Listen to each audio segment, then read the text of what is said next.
Assalamualaikum, salam sejahtera dan salam Malaysia Madani. Saya percaya bahawa ilmu adalah kunci untuk membuka peluang. Dengan semangat itu, saya bertekad untuk berkongsi resensi buku dengan tajuk buku yang berjudul Dahsyatnya Doa Seorang Ibu.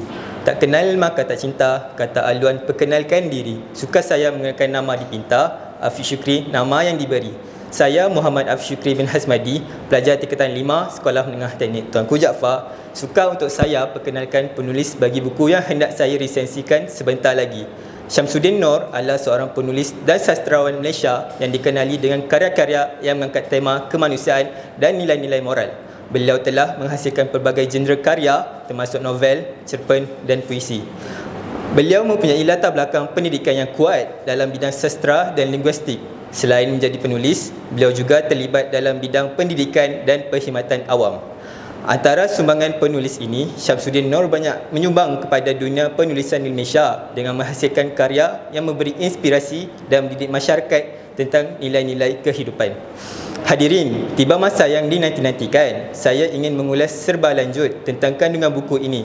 Buku ini mengandungi halaman sebanyak 212 muka surat dengan topik sebanyak 10 bab yang tergandung dalam buku ini yang menjitik hati saya tentang sifat alami seorang ibu.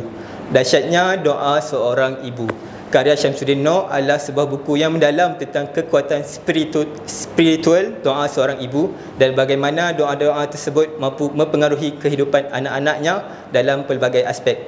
Buku ini tidak hanya membahas dari aspek keagamaan tetapi juga memperlihatkan sisi emosional dan psikologis dari hubungan antara seorang ibu dan anak melalui doa-doanya. Syamsuddin Nor mengarang buku ini dengan menjitik peranan seorang ibu dalam kehidupan dan kehidupan seorang anak. Menurutnya, doa ibu memiliki kehidupan yang luar biasa kerana lahir dari hati yang penuh kasih sayang, keikhlasan dan cinta tanpa syarat. Doa ibu bukanlah sekadar permintaan kepada Tuhan tetapi juga memancarkan energi positif yang dapat membantu anak menghadapi pelbagai masalah dalam kehidupan baik yang berkaitan dengan karier, kesihatan ataupun urusan keagamaan. Syamsuddin Nor juga memasukkan kisah-kisah nyata tentang orang-orang yang telah merasakan manfaat luar biasa dari doa ibu mereka. Misalnya, ada kisah tentang seorang anak yang hampir mengalami kecelakaan fatal tetapi diselamatkan oleh doa sang ibu yang tengah khusyuk memohon perlindungan untuk anaknya. Selain kisah-kisah inspirasi, buku ini juga mengajak nasihat untuk para ibu tentang bagaimana cara mendoakan anak-anak mereka dengan benar dan penuh kesungguhan, serta beberapa doa khusus yang boleh dipanjatkan dalam pelbagai situasi.